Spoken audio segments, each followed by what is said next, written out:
है तो बात आपको सीधे अफगानिस्तान में लिए चलते हैं, क्योंकि अफगानिस्तान की सूरत हाल इस वक्त इंतहाई कशीदा दौर से गुजर रही है, जहां पर तालिबान लगातार ये कोशिश कर रहा है कि हालात को मामूल पर बनाया जाए और उसे महदूद अंदाज में आगे बढ़ाया जाए। वहीं पर मुल्ला बरादर्स आज कंधार पहुंचे हैं, पहली बड़ी खबर। और दूसरी बड़ी खबर कि तालिबान के लीडर जो हैं उन्होंने अब 1-to-1 मीटिंग्स का सिलसिला भी शुरू कर दिया है।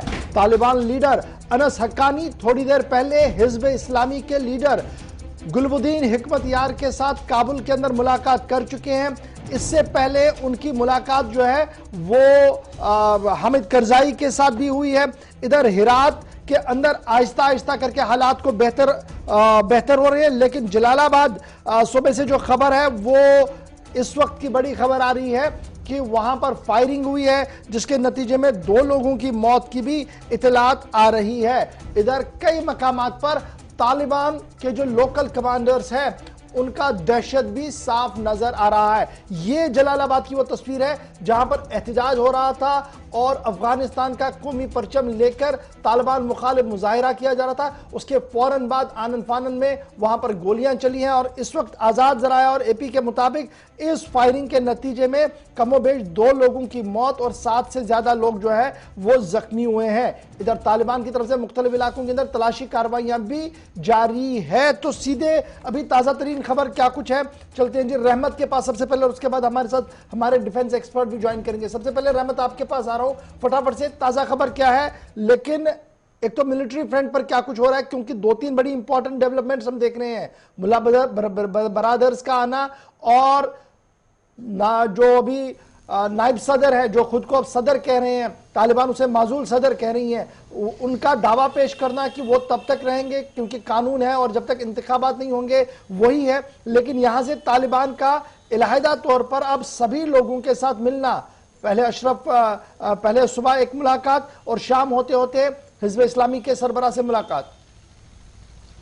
जी देखिए, बिल्कुल इस वक्त अफगानिस्तान में पॉलिटिकल स्टेबिलिटी को लेकर के 2 तरह से कोशिशें हो रही हैं। एक कोशिश बाज़ाब्ता तौर पर तालिबान की तरफ से, दूसरी कोशिश हो रही है अमरुल्लाह साले की तरफ से, जो डिप्टी प्रेसिडेंट रहे हैं, जिन्होंने खुद को अब प्रेसिडेंट घोषित कर दिया है, नामजद कर दिया है। और इस नामजद किए जाने के बाद फ़ौरन हमने देखा कि ताजिकिस्तान में जो अफगानिस्तान की एम्बेसी है वहाँ पर अशरफ गनी की तस्वीर हटा करके अमरुल्लाह साले की तस्वीर लगा दी गई और बताया गया वहाँ के सफ़ीर की तरफ से, जो अफगानिस्तान की सफ़ीर है वहाँ, उनकी तरफ से कहा गया कि हमारे कानून के हिसाब से, हमारे आइन के हिसाब से अब अशरफ गनी नहीं बल्कि अमरुल्लाह साले मुल्क के सदर हैं, इसलिए हमने इसकी तस्वीर लगा दी है। साथ ही साथ उन्होंने इंटरपोल से बाज़ाब्ता तौर पर अपील भी की है कि अशरफ गनी और एनएसए जो रहे हैं मोहिबुल्लाह, उनके अलावा एक और शख्स है जिनके 3 नाम बताया गया है, तीनों के खिलाफ बाज़ाब्ता तौर पर इंटरपोल से अपील की गई है कि उन्हें गिरफ्तार किया जाए। मुल्क का खजाना लूट कर ये मुल्क से फरार हुए हैं। ये एक खबर है। अमरुल्लाह साले के हक में कुछ आवाज़ें भी इनके आबाई जिला से, आबाई इलाके से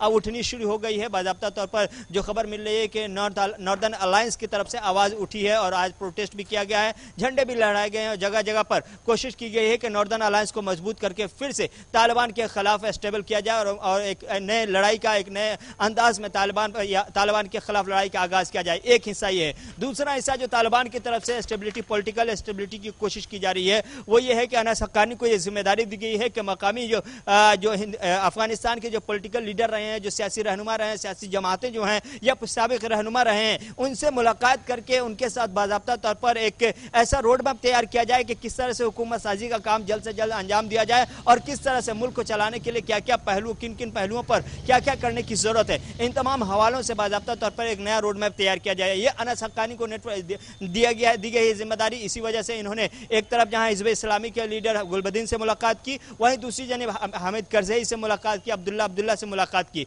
इस बीच एक खबर आज ये भी मिल रही है कि अब से थोड़ी देर बाद, करीब 1.5-2 घंटे बाद, जो 20 साल के बाद काबुल पहुंचे हैं, अफगानिस्तान पहुंचे हैं तालिबान के लीडर मुल्ला गनी बरादर, वो आज कंधार से सीधे रात में पहुंचने वाले हैं काबुल और वहां एक अहम मीटिंग होगी और उस अहम मीटिंग में उस रोड मैप पर डिस्कस किया जाएगा, उस रोड मैप पर बातचीत की जाएगी कि आखिर हमें हुकूमत साजी के लिए क्या कुछ करना है। उसके बाद आज जो अफगानिस्तान के साबिक सदर हामिद करजई से मुलाकात हो रही थी, अब्दुल्ला से मुलाकात हो रही थी, उसमें अनस हक्कानी ने उन तमाम लीडरान को जो ज़राए से खबर मिल रही कि दोहा आने की दावत दी है। दोहा में हुकूमत साजी का फाइनल फैसला लिया जाएगा कि सरकार में कौन कौन रहेंगे, कितने वजारत होंगी, कौन किस वजारत पे होगा, ये फाइनल तस्वीर जो होगी वो दोहा में होगी। उस हवाले से उनको मदऊ भी किया गया है और उनसे सलाह और मशवरा लिया गया है। तो ये दो तरह की तस्वीरें हैं। लेकिन मकामी सतह पर जलालाबाद के, जिस जलालाबाद के जिक्र कर रहे थे आप, जलालाबाद में चूंकि कल 19 अगस्त है और 19 अगस्त को अफगानिस्तान में कौमी डे, नेशनल डे के तौर पर मनाया जाता है।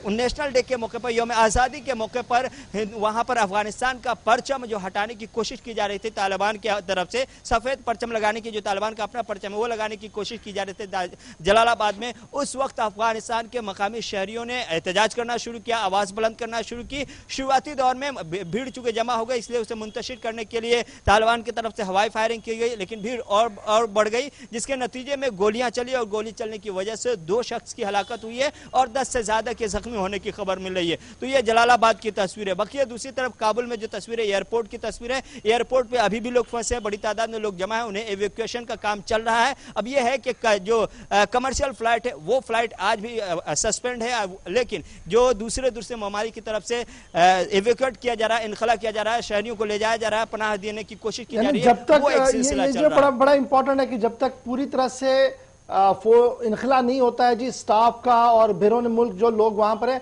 शायद तब तक वहां पर कमर्शियल परवाजें चलें, ये कहना मुश्किल होगा। बहुत शुक्रिया जी ज्वाइन करने के लिए हमारे साथ और ताज़ा खबर बताने के लिए कि अफगानिस्तान की सूरत हाल क्या कुछ है। लेकिन इस वक्त की एक और खबर आ रही है कि मुल्ला मोहम्मद रसूल जो पाकिस्तान के अंदर कैद थे और तालिबान के बड़े कद्दावर नेताओं में इन्हें गिना जा रहा है, उन्हें भी पाकिस्तान की इंतजामिया की तरफ से थोड़ी देर पहले रिलीज कर दिया गया, रिहा कर दिया गया है और रिहाई के फौरन बाद पिशावर और पिशावर से अब वो कंधार की ओर रवाना हो चुके हैं। इस तरीके की खबर जो है वो सामने आ रही है कि मुल्ला मोहम्मद रसूल जो पिछले 5 साल से गिरफ्तार थे, पाकिस्तान की जेल के अंदर थे, तालिबान के कद्दावर नेता इन्हें माना जाता है, उनकी रिहाई भी होगी। इस पर जरा मजीद बात करते हैं कि अब नेक्स्ट कोर्स ऑफ एक्शन क्या कुछ होगा और क्या यह इतना आसान है जितना आसान लग रहा है कि अफगानिस्तान के अंदर खाना जंगी नहीं होगी, हुकूमत बनेगी, क्योंकि इससे पहले भी एक बार तालिबान आ चुका है और फिर क्या कुछ वहां पर हुआ सबके सामने है। कमांडर भूषण दीवान साहब डिफेंस एक्सपर्ट के तौर पर डॉक्टर साहब मेरे साथ ज्वाइन किए हुए हैं, लेकिन इंटरनेशनल सिनेरियो पर काफी पकड़ रखते हैं। कर्नल टीपी त्यागी साहब डिफेंस एक्सपर्ट के तौर पर मेरे साथ हैं। आप दोनों मेहमानों का बहुत बहुत शुक्रिया सर ज्वाइन करने के लिए।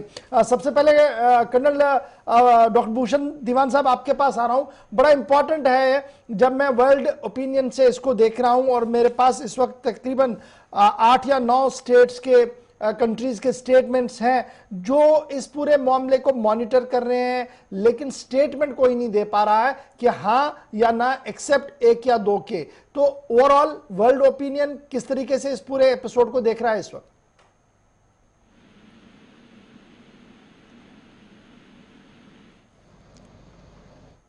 वेट एंड वॉच की है जी, और ये जो सब डेवलपमेंट हुई है, जरूर इसमें अमेरिका की मिली भगत है और एडजस्टमेंट करके सब चीज हो रही है। और अमेरिका ये चाह रहा है इसके अंदर चीन फायदा ना ले जाए। और सबसे बड़ी बात मुझे ये समझ आ रही है, देर सवेर हफ्ते में 10 दिन में 2 हफ्ते में तालिबान मजबूती पकड़ लेगी, गद्दी पे बैठ जाएगी और जो खुराफाती काम इन्होंने करने हैं वो नहीं करेंगे, ताकि इनकी एक्सेप्टेंस जनता जनार्दन से वहां से अच्छी हो जाए और ये काबिज हो जाए। पर दूरगामी चीज को देखा जाए तो इन्होंने काफी अनस्टेबिलिटी लानी है इस एरिया में, और चीन इनको पैसे दे के, इनको इंफ्रास्ट्रक्चर बना के, और पाकिस्तान भी ये पूरे एरिया में खुराफात करना चाहेंगे। ये टेम्पोररी कर रहे हैं, गुड बिहेवियर दिखा रहे हैं, गुड बिहेवियर चलना नहीं है। और जो मिडिवल एरिया वाला काम है, इनको औरतों को दबाना, बच्चों को तकलीफ करना, ये दोबारा काम शुरू हो जाएगा। और चीन का क्या है इसमें, काफी वहां पे रॉ मटेरियल है, काफी मिनरल्स हैं, उनको एक्सप्लॉइट करने के चलते, और उनको चीन के लिए जो मौका मिला है कि अमेरिका को हमने हट गया अमेरिका यहाँ से, और उनका इन्फ्लुएंस, चीन का वर्चस्व बढ़ेगा। पर जो चीजें अभी आपने कवर की, आपकी रिपोर्ट ने भी कवर की है, ये तो एक किस्म से मिनट बाय मिनट अकाउंट दिया है आपने, पर अगर आंकलन, दूरगामी आंकलन करके देखें तो ओवरऑल काफी इंस्टेबिलिटी का माहौल शुरू हो रहा है और रहेगा कुछ काफी टाइम तक। राइट सर, टीपी त्यागी साहब बड़ा इंपॉर्टेंट है जी। जब हम कल की प्रेस कॉन्फ्रेंस को देखते हैं, फिर जो बिडेन साहब के स्टेटमेंट को देखते हैं, और आज तालिबान का एक और ऑफिशियल स्टेटमेंट जो थोड़ी देर पहले रिलीज किया गया कि जिस तरीके से वहां पर जो रिजीम था उसके साथ जी हमने पूरा कोऑर्डिनेट किया हुआ था और एक सेट एग्रीमेंट था, लेकिन एग्रीमेंट से पहले ही गनी साहब वहां से फरार हो गए, वो चले गए, जिसके बाद हमने मजबूरन अंदर जाना पड़ा। तो क्या मैं ये मानूं, ये जो दो लोग आपस में मिल रहे थे, इसमें अमेरिका को बिल्कुल पता नहीं लगी, बनक नहीं लगी, और यही वजह है कि कभी उन्होंने 3 महीने कहा, कभी 30 दिन कहा, और इस बीच कुछ घंटों के अंदर अंदर ही तालिबान काबुल तक आ गई और काबुल पर पूरी तरह से काबिज हो गई।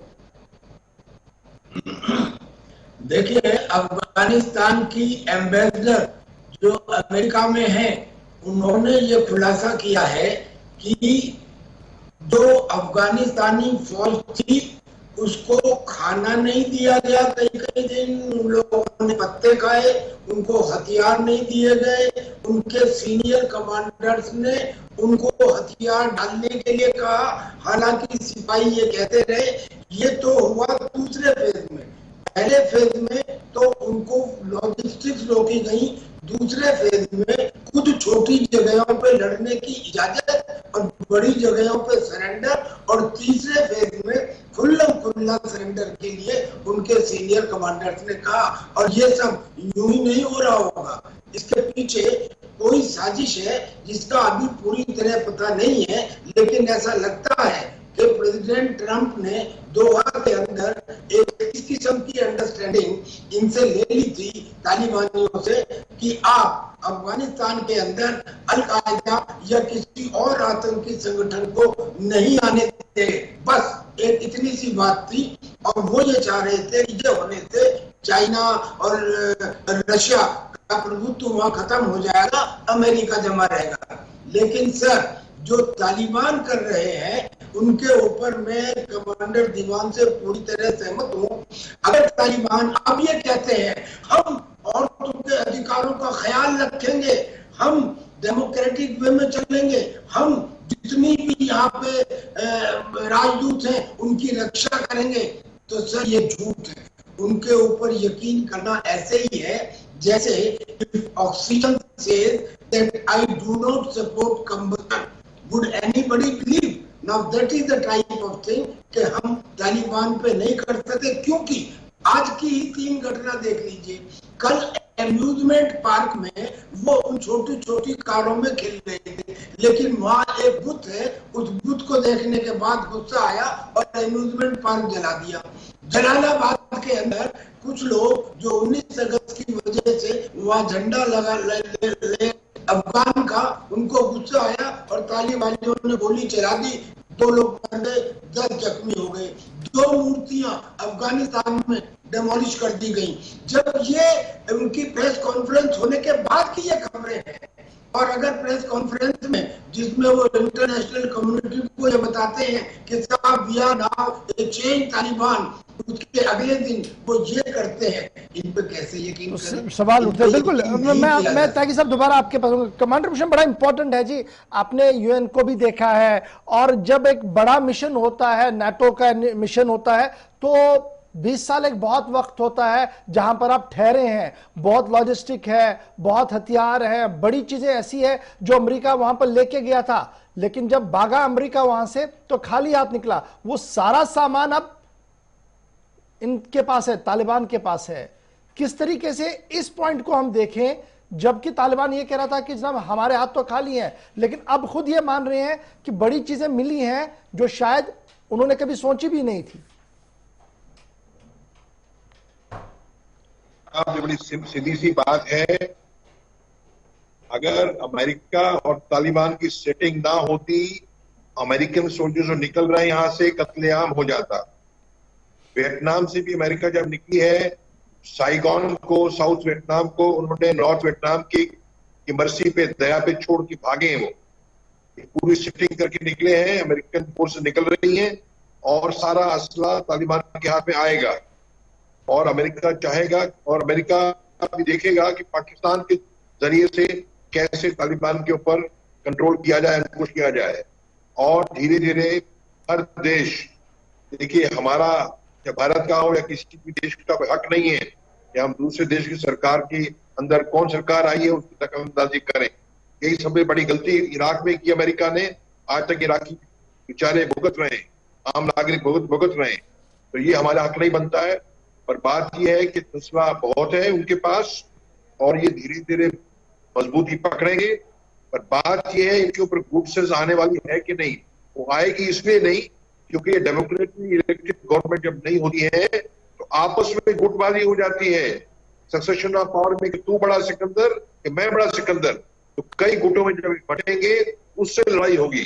तालिबान एक नहीं है, कई धड़े हैं उसके अंदर और आपस में कंफ्लिक्ट होगा तो कई के ट्राइब्स हैं, कई के जर्रे हैं, तो बड़ी तकलीफ होगी।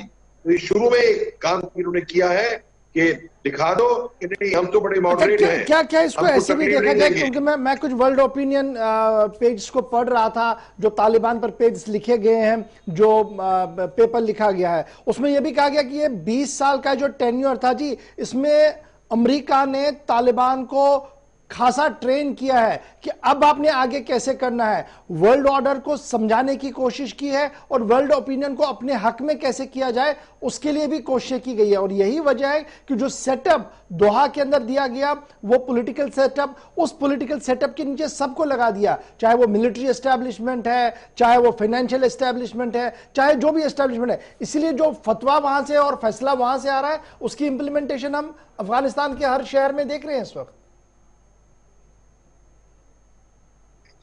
जी आपने ठीक कहा, अमेरिका ने काफी ट्राई किया है कि स्मूथ सक्सेशन हो, स्मूथ पुल आउट उनका हो। और मैं एक ही चीज आपकी मद्देनजर लाना चाहता हूं, दर्शकों के मन में लाना चाहता हूं, जब भी credibility of the new regime जब नहीं होता है, कैच एज कैच कैन, ऐसे डॉग फाइट हो जाती है, भाइयों भाइयों में हो जाती है। तो ये जिस तरीके से वॉलेंट तरीके से आए हैं, कितनी भी इनको ट्रेनिंग दी जाए बड़ा मुश्किल है एक ट्राइब को दूसरी ट्राइब की हुकूमत वर्चस्व मानने की। इसके चलते काफी सालों तक टर्मोइल रहेगा।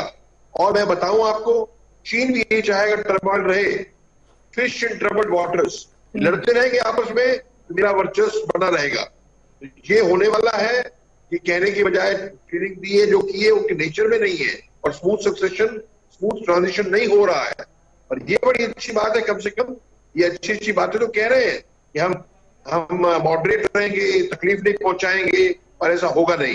राइट सर, मैं आपके पास आऊंगा ताकि साहब अब क्या होगा उसका थोड़ा हमें भी इंतजार करना पड़ेगा।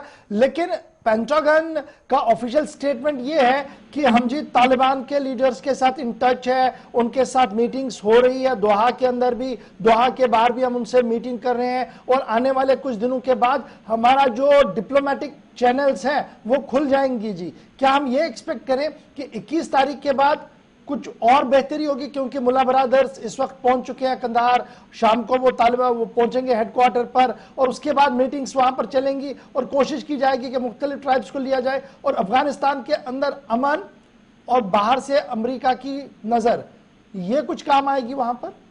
देखिए अफगानिस्तान में अमन आना ये तो अमेरिका लेकिन एक बात है, अमेरिका के वहाँ डिप्लोमेटिक कॉन्टेक्ट रहेंगे, बनेंगे, क्योंकि अमेरिका ही ने ये किया है।